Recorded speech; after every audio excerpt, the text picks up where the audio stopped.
Hello and welcome to Unpacking the Know, Module 2, Myth Debunking and Misconceptions. If you're just joining us, make sure you go back and watch Module 1, Who the Children Are, and then come back here to Module 2.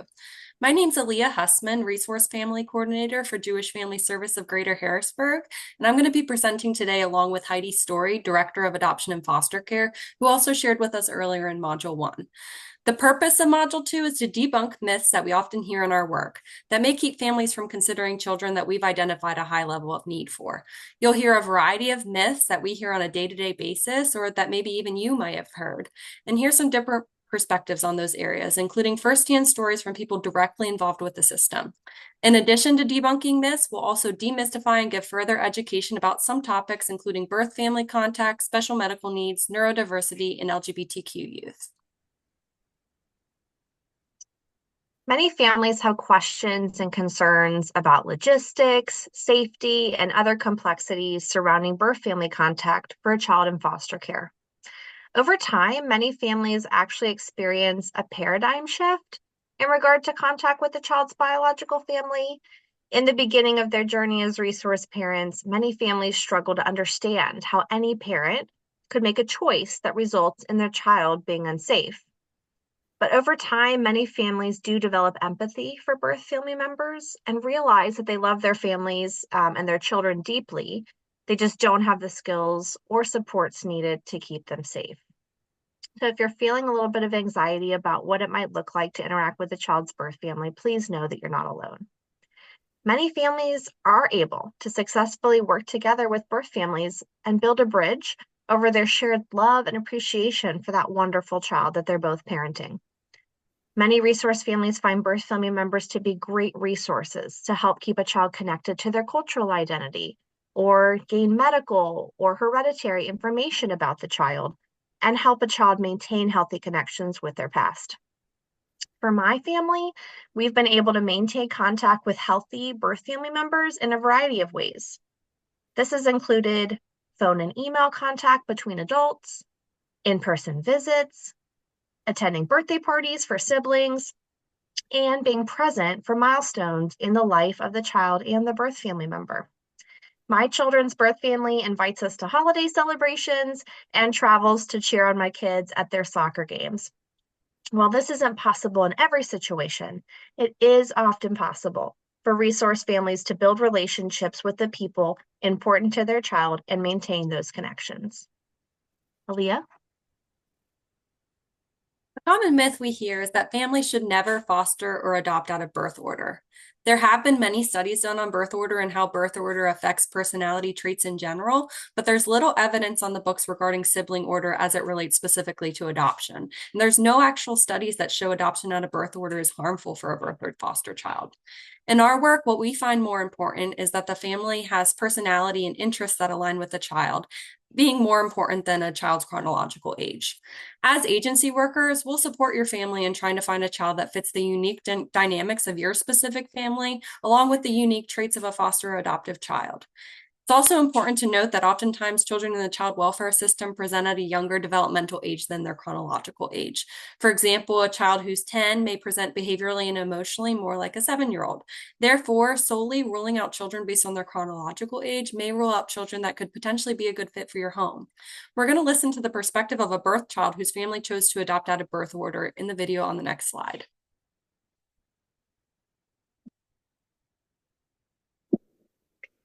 Hi, Josie. Thank you so much for being willing to share about your personal experiences as a birth child in a family full of 4 other adopted children. To get started, can you share a little bit about your family makeup, your brothers, and what they're like?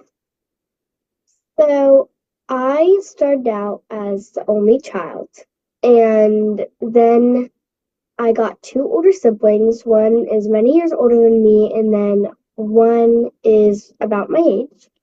Then I got a younger brother, and then a littler brother. Mhm. So you went from oldest to youngest to now you're in the middle. Do you like that? Yes, Okay. it is wonderful. What is your relationship like with each of your brothers?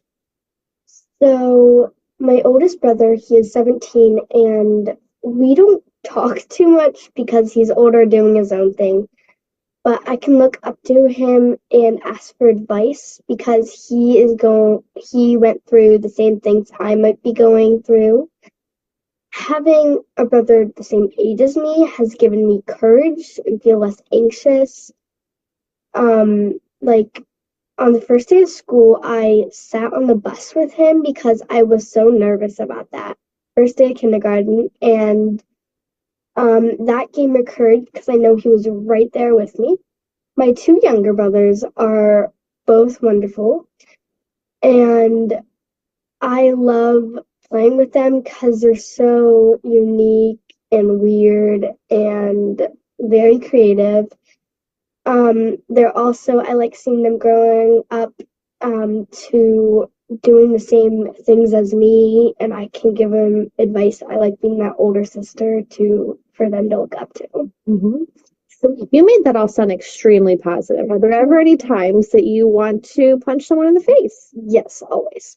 Basically, every week. Okay. One day every week. What's the worst brother? Who's the one you like tango with the most? Definitely the brother who is about my same age.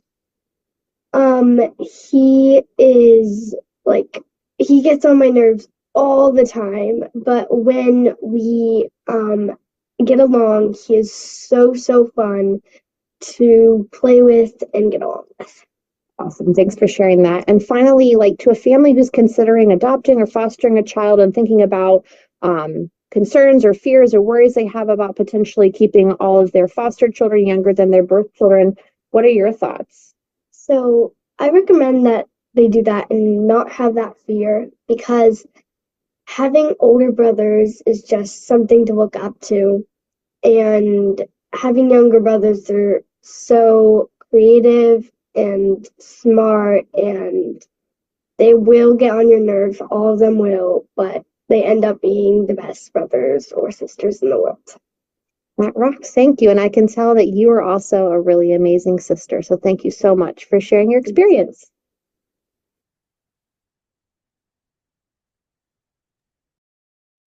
Next, we're going to talk about myths and misconceptions surrounding children with special healthcare needs and neurodiverse youth. It's possible you heard the term medically fragile or special healthcare needs in Module 1 and assume that you were not equipped to support a child of that description. However, medical needs exist on a continuum. You do not have to be a nurse or have medical background to support a youth with medical needs.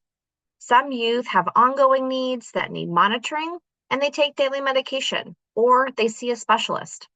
Some children do need round-the-clock care and in-home nursing, but you don't have to be a nurse or a stay-at-home parent to support a youth with special healthcare needs. Speak to your agency worker about what medical needs you might be willing to rule in.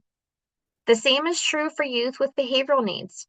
You do not need to be a mental health professional to support a youth with mental health or behavioral health needs. Behavioral health and agency supports exist on a continuum to help support families whose youth are dealing with the impacts of trauma. This might look like utilizing intensive behavioral health services, exploring alternate education settings, connecting a child with outpatient therapy, or setting up medication management to manage symptoms. It's also totally okay for families to say, I feel very comfortable helping a child with a seizure disorder because my brother had that growing up. And I don't feel like I have the knowledge yet to help a child who's diagnosed with conduct disorder because I don't yet feel I understand how to help that child. Each child and family is unique, and it's our job to help support and equip you to parent a child whose needs you can support. Neurodiversity is another area where there are lots of myths and misconceptions out there for youth in foster care. There are many ways in which children who have experienced trauma have brain differences or are neurodiverse, and some of them are listed here on this slide. Prospective families often have misconceptions about neurodiverse youth and need support to understand their needs and visualize what parenting a child might look like. So if you're feeling that way, you are not alone. This is especially true, I feel like, for autism spectrum disorder, which is a high area of need. We all see lots of referrals for youth who have this diagnosis. And it's a myth that every child diagnosed with autism presents the same way and has the same level of need. Rather than thinking of autism as a scale of low to high functioning, you should think about it as a disorder that impacts different domains and looks different for each unique child. Now we're going to take a look at one parent's experience with parenting a neurodiverse youth with behavioral health needs.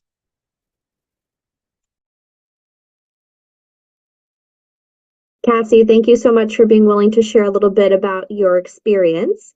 So in the previous module of this training, we shared with families that a child's behavior problem is one of the top 5 reasons that youth enter foster care to begin with, and that 26% of youth in care have special health care needs, which does include medical, emotional, or behavioral health needs. So because it can be so challenging for a prospective family to envision supporting that child, can you share about the challenges that you've encountered and how you've been able to meet them in your parenting? Sure. So we have experienced mostly behavioral health needs with my children. So that can look like aggression, not necessarily, when everyone says aggression, you get like really scared about like punching holes in walls or like sending people to the hospital. But think of like normal childhood behaviors and just kind of taken up a notch, either in intensity or frequency or both. So maybe we're having tantrums with a 3-year-old or a 2-year-old, but instead of them happening like once every day, they're happening like 4 to 5 times a day. Mm-hmm. So it doesn't always look like big scary aggression, but it can be like kind of exhausting to have to deal with the behaviors a little bit more than you would anticipate with your kind of typically developing child. So looking at those behaviors, we then access a lot of supports. So advocating for supports in schools, accessing resources like psychological evaluations, extra therapies, so whether that's behavioral therapy, occupational therapy, play therapy, or parent-child interaction therapy. There's a lot of opportunities for supports when you kind of figure out the direction that you want to go. Mm-hmm. Awesome. Thanks for sharing that. And so that's kind of one side of the coin, but you have other experiences as well. So again, in the first module, we shared that kids in care, typically we see 39% versus 12% of the general population. So that's over 200 times more likely to be considered neurodiverse. And we're using that really broad term to just express that a child has brain differences. It could be attention hyperactivity deficit disorder. It could be oppositional defiant disorder. It could be anything else that kind of impacts their cognitive or social functioning. So again, I ask for you, can you demystify that a little bit for us? How have you been able to meet the challenges and support that youth? And then how do you also take care of yourself as a parent who's doing that? Yeah. So again, lots and lots of therapy options. And I do want to like say this broadly, just because a child receives some kind of neurodiversity diagnosis, whether that's autism or ADHD, doesn't necessarily mean that they need to be enrolled in like every therapy under the sun or for 1,000,000 hours a week. But there are a lot of options available for those kids. And so I just really encourage families to like take advantage of what is recommended, take advantage of what you think would be a good fit for your kid, but also like don't be afraid to say no, whether that's for a season or forever. That's been really important for me in taking care of myself, because it's really easy to say like, okay, well, this child needs therapies like XYZ and they're all for an hour a week and I have to pull him out of school and take him here. And then this child needs all of these therapies and I also have to pull him out of school. But like, wait, I also need to work. And I also need to do things like eat and sleep and grocery shop and like relax and spend time with my kids, just having fun.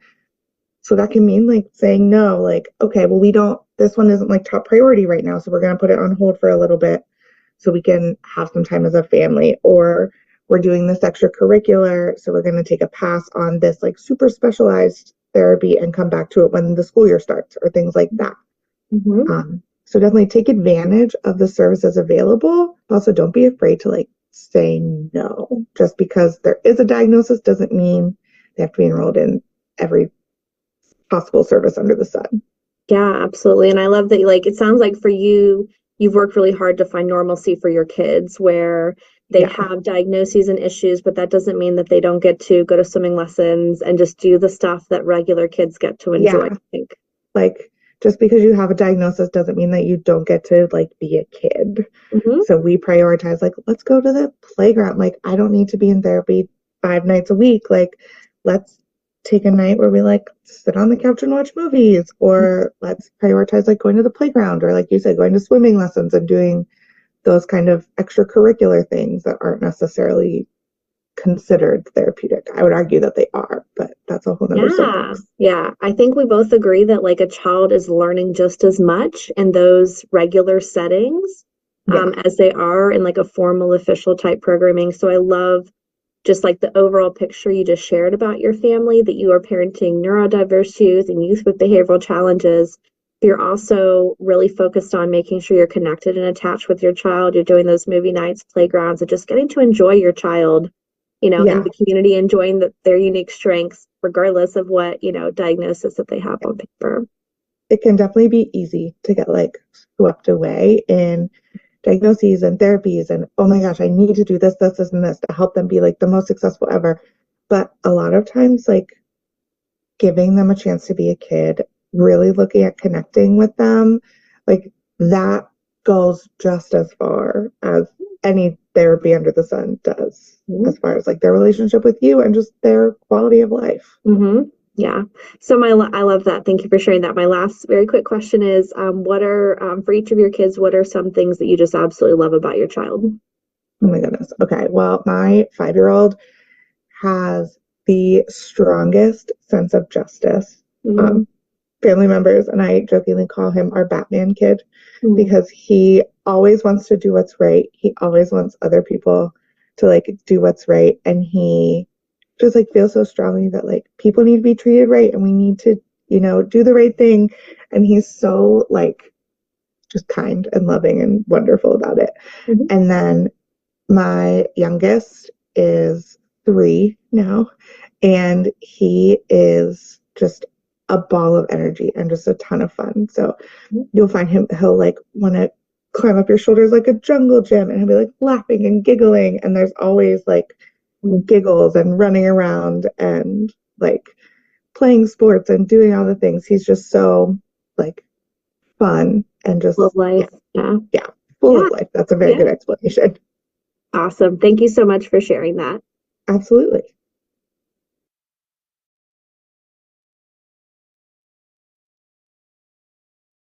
The next myth that we want to discuss is the myth that in fostering or adopting teens, you won't have enough time with them to form a bond before they're off seeking independence. On the next slide, we'll listen to the perspective and experience of a resource parent who has fostered and adopted several teens.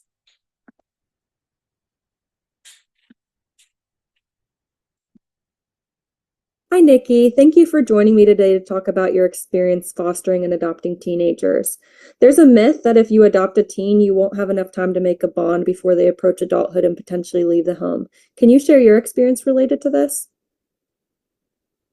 Yes, adopting teenagers has its challenges, but I feel they are such fun years to have with your kids.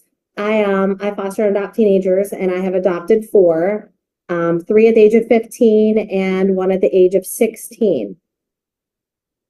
I have thought if only I would have gotten them sooner, or if only I had them for a longer period of time. But I have heard parents that have had their children since birth that they also feel like if they could only have them for longer, periods of time, if they could be there longer. But it is enough time. It's enough time to instill moral standards, help them to build their self-esteem, because that tends to be a lot of kids struggle with their self-esteem when they come, help them with relationships, communication skills, their self-respect, coping skills, and it teaches them how to have healthy bonds that will help them for the rest of their lives in jobs, family, relationships, getting married one day down the road, or their own children.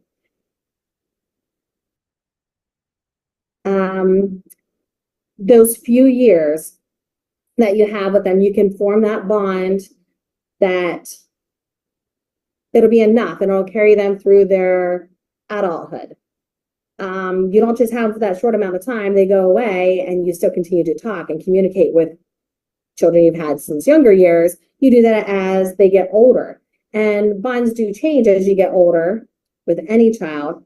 I have a son who he's 18 and he is in boot camp right now. And he called and said, can you talk to these people? Because he wants to buy property that is right here, walking distance to my property. He would like to stay here and, come back home and live here. He wants to get a job in the military where he can be close to home. And can you speak a little bit about what fostering and adopting teens has looked like for your family and how you've met some of the challenges? Yeah, so when I knew I was going to be adopting teenagers, and just fostering in general, we did these trainings, 24-hour trainings, but I did a lot of research on parenting and on children and traumas, because I know pretty much any child that comes to your home has trauma. And I thought, hey, I'm ready for this. But first kid comes in and I'm like, oh my goodness, not prepared, because they come with the traumas. They come with some disabilities. They come with so many hurts. And a lot of times it's hurts from family members that are still there, but they can't see them at that time. So I did a lot of research. I pulled up, whatever they come with and researched, like, hey, maybe we have autism, maybe we have a learning disability, anything that's going on with them, maybe a loss in their life. And I researched, I studied, I did other trainings, read books, and then I tried to put myself in their place and see how they are feeling, what they might be going through, and communication with kids. Not too much, but communication is very important with the kids. As teenagers, they don't come in calling you mom usually right away. I've had one that within 24 hours called me mom. Wasn't sure how I felt about that, how important that is, because that's a earned title, but to help with safety and security. Some of them call me mom 6 months or a year later, and I have one that will say, hey, mom said this, mom said that, but calls me Nikki. He told me, actually, he said, for this training I was telling him that I was doing, he said, let people know bonds don't happen overnight. And for some, it takes longer. But he was my kid who was like, I'm running away. I'm not staying. I'm leaving as soon as I turn 18. He just told me the other night, well, maybe I'll stay till I'm like 21 years old. So I've had him at this point for 3 years, and he is 17. So each kid is different. And all of this affects them in a different way. So in my home, structure is so important. Keeping calm when the kids, even if they're, on a scale of 1 to 10, they're at a 12. It's keeping calm, keep your tone calm. When they say things, know it's coming from a hurt place. Most of the time they will come back and apologize later. When you're at your wits and you just want to jump out your first floor window, they will come back and they talk. My son had something happen last night, and he went out and he put washer fluid in all my vehicles and said, Mom, I fixed the windows.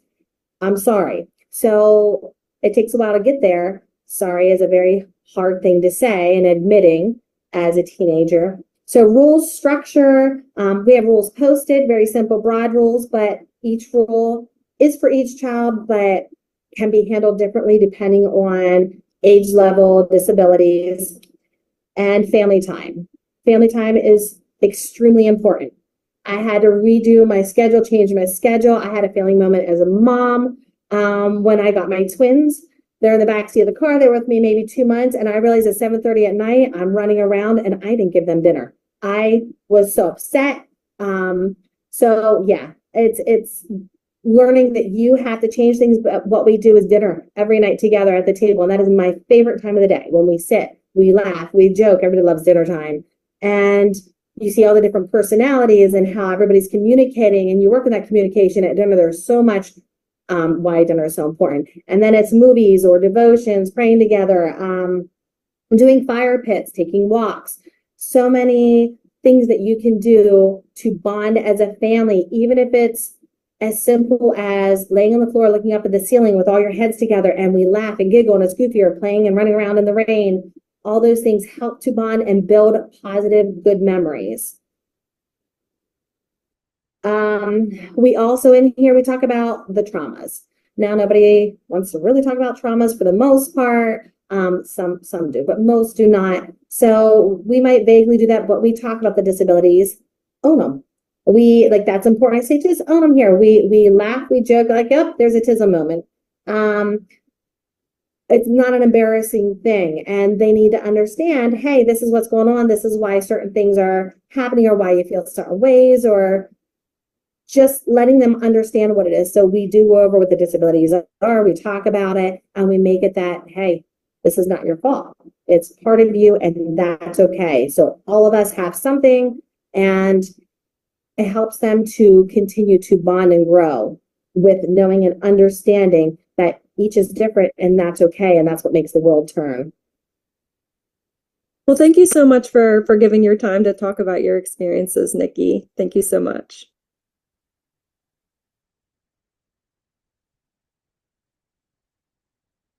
The Older Child Matching Initiative recruiters compiled a list of the top 10 reasons to adopt a teenager.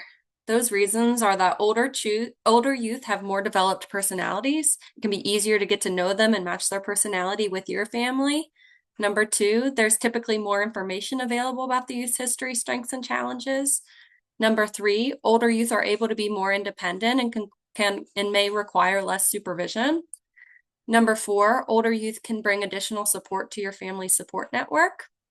Number 5, earning a laugh or smile from an older youth brings an enormous amount of joy to your life. Number 6, older youth are able to communicate about their past experiences. This can make processing issues like trauma, grief, and loss more straightforward. Number 7, older youth can more actively participate in the experience of bonding. Trust is created voluntarily. Number 8, older youth may participate and enjoy engaging conversations with your family. There'll be teachable moments for all. Number 9, older youth can be an active part of the adoption process. Not only do you choose them, but they may choose you.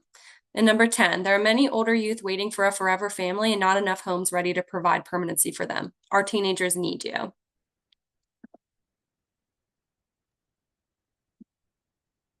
So another area that we commonly see families have misconceptions is about caring for LGBTQ youth.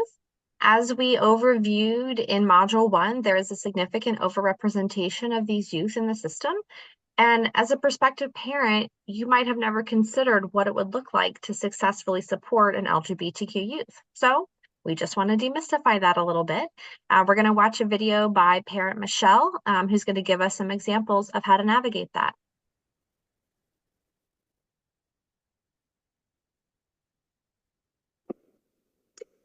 Hi, Michelle. Thanks so much for being willing to share a little bit about your experience as a foster and adoptive parent.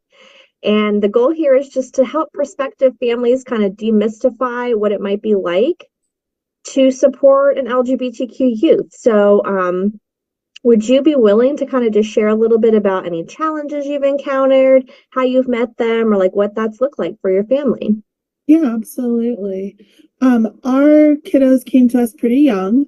And so as they've grown and matured, and especially as puberty has gotten closer, they have learned more about who they are and their preferences, both personally and interpersonally and romantically and friendship.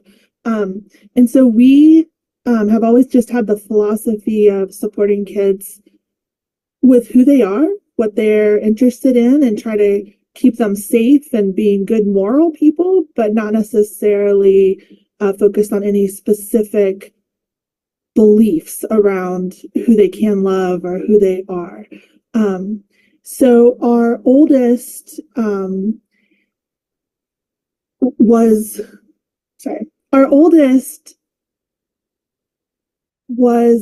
probably 10 or so when they started having romantic interests at school. Those elementary school dating. And there was a time where they came to us and said that they were dating a female. And at that time, we were under the belief that our oldest was a female also, so signed female at birth. And so they were dating a female, but that really just consisted of like elementary school, like lunch and recess. And we were completely fine. We said, you know, you can love who you want to love. And as time got older and they started going through puberty, they started telling us that they didn't feel either male or female, and they felt like maybe non-binary was a better description of their gender. Probably a little bit gender fluid. There's times that they present more feminine, times that they present more masculine. So we have had some challenges, not within our family, but within our community and friends and extended family, because we do live in a very conservative area, where, you know, politically there's a lot of backlash right now, against transgender and gay, lesbian, youth, especially youth. So we have sought out different organizations, tried to develop community of people like them. They started attending a group of young people, a youth group down in Lancaster, run by one of the LGBT organizations, and they go on Friday night and they just get to hang out and be who they are. And there are a lot of organizations around central Pennsylvania that provide so much support, both for kids and adults and parents and family members and friends and allies. So there are so many resources, even though we live in an area that maybe doesn't feel very supportive, there is so much support around. And just like with our transracially adopted kids, we try to make sure that they are around people that look like them. With our LGBT kiddos, we try to make sure they're around people that are experiencing a lot of the same things that they are. That's awesome. Thank you so much for sharing that. You're And the one welcome. final question I have, Yeah. really briefly, in 20 seconds or less, tell me what you love the most about your child. I love their creativity and willingness to just be who they are. That's awesome. Thank you so much. Sure.